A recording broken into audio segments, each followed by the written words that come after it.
আসসালামু আলাইকুম ওয়া রাহমাতুল্লাহি ওয়া বারাকাতুহু। ইসলামী আন্দোলন না করার পরিণাম। আল্লাহ রাব্বুল আলামিন বলেন সূরাতুত তাওবা ৯ নম্বর সূরা ৩৯ নম্বর আয়াত, ইল্লা তাগফিরু ইউআযযিবুকুম আযাবান আলীমা ওয়া ইস্তাবদিল কওমান গায়রাকুম ওয়া লা তাদুররুহু শাইআ আল্লাহু আলা কুল্লি শাইইন কাদির।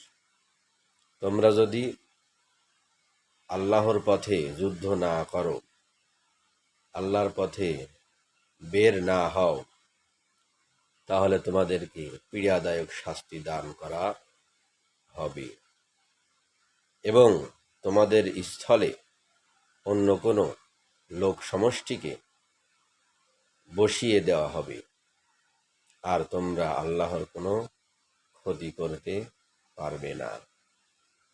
আল্লাহ সর্ববিষয়ে শক্তিধর।